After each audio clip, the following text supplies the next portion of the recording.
Assalamualaikum warahmatullahi wabarakatuh. Di sini saya dari kelompok 2 akan mempresentasikan hasil dari kerja kelompok kami mengenai pengaruh lembaga-lembaga pendidikan formal, informal, dan non-formal. Langsung saja, yaitu latar belakang. Pendidikan adalah hal mutlak yang wajib dimiliki oleh semua individu. Di dalam setiap ajaran agama menganjurkan agar setiap individu wajib berusaha untuk mendapatkan pendidikan. Pendidikan dapat diperoleh melalui jalur formal, non-formal, dan informal. Lembaga-lembaga pendidikan yang mutlak diperlukan di suatu negara secara umum atau di sebuah kota atau lingkungan masyarakat secara khususnya. Karena lembaga-lembaga itu ibarat mesin pencetak uang yang akan menghasilkan sesuatu yang sangat berharga, yang mana lembaga-lembaga pendidikan itu sendiri akan mencetak sumber daya manusia yang berkualitas dan mantap dalam akidah keislaman. Apa saja yang akan kita bahas, yaitu ada 5 poin. Yang pertama, pengertian pendidikan. Yang kedua, pengertian lembaga pendidikan formal. Yang ketiga, pengertian lembaga pendidikan informal. Yang keempat, pengertian pendidikan non formal. Dan yang kelima atau yang terakhir, pengaruh pendidikan formal, informal, dan non formal bagi terhadap lingkungan pendidikan. Yang pertama, pengertian pendidikan. Kata pendidikan itu sendiri berasal dari bahasa Latin, yaitu ducer, yang berarti menuntut, mengarahkan, atau memimpin. Dan awalan berarti keluar. Jadi pendidikan berarti kegiatan menuntun keluar. Setiap pengalaman yang memiliki efek formatif pada cara orang berpikir, merasa, atau tindakan dapat dianggap pendidikan. Sebuah hak atas pendidikan telah diakui oleh beberapa pemerintah. Selanjutnya yang kedua, pengertian lembaga pendidikan formal. Pendidikan formal adalah jalur pendidikan yang ditempuh secara resmi pada satuan lembaga atau organisasi yang terstruktur dan berjenjang, yang terdiri dari pendidikan dasar, pendidikan menengah, dan pendidikan tinggi. Pendidikan formal diselenggarakan oleh pemerintah berstatus negeri dan yayasan atau organisasi yang telah memenuhi syarat atau berstatus swasta.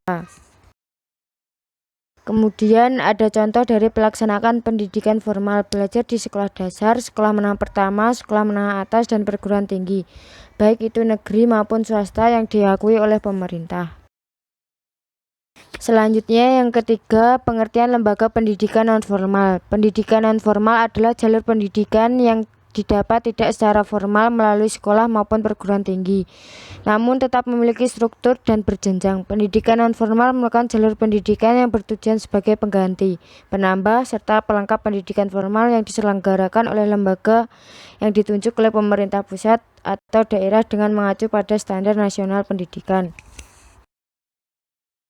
Kemudian contoh dari pelaksanaan pendidikan non-formal, mengikuti pendidikan anak usia dini atau PAUD, pendidikan kesetaraan paket A, paket B, dan paket C, pusat kegiatan belajar masyarakat PKBM, pendidikan kepemudaan, pendidikan pemberdayaan perempuan, pendidikan keaksaraan, pendidikan keterampilan dan pelatihan kerja, dan sebagainya. Pendidikan non-formal sebagai sarana untuk mengembangkan kemampuan peserta didik antara lain lembaga kursus, lembaga pelatihan, kelompok belajar, majelis taklim, sanggar, dan lain sebagainya.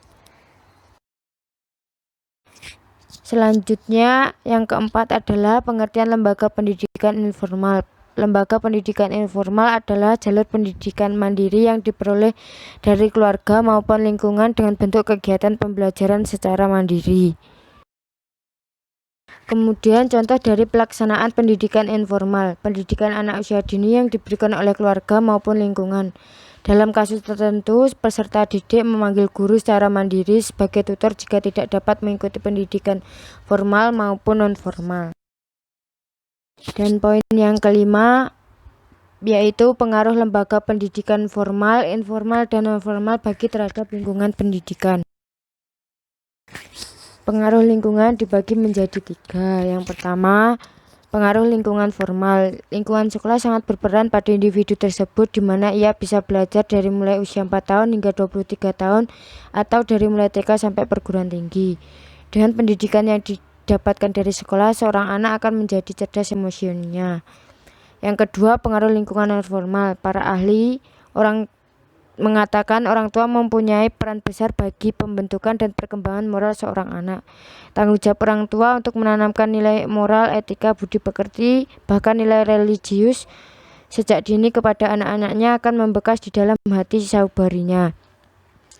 Dari mulai lahir, seorang anak akan dididik dalam lingkungan keluarga, dari yang tidak mengerti menjadi mengerti dan seterusnya hingga mereka dapat mengerti benar tentang bagaimana cara hidup yang baik, berperilaku dan bersopan santun.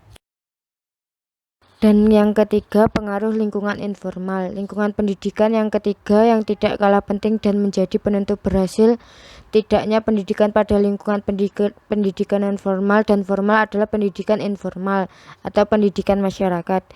Di sini mereka akan bergaul langsung dengan masyarakat yang mempunyai beraneka ragam sifat dan kepribadian.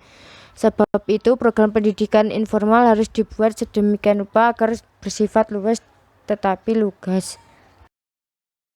Jadi kesimpulannya adalah ketiga lingkungan pendidikan baik formal, non-formal, dan informal sangat berpengaruh besar terhadap perkembangan dan keberhasilan pendidikan seorang individu.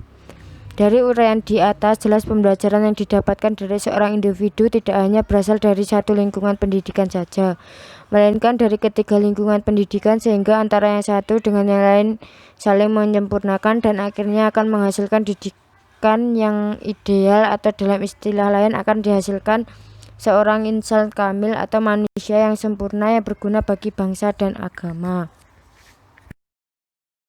Sekian penjelasan yang dapat saya sampaikan. Ada kurang lebihnya saya mohon maaf. Wassalamualaikum warahmatullahi wabarakatuh.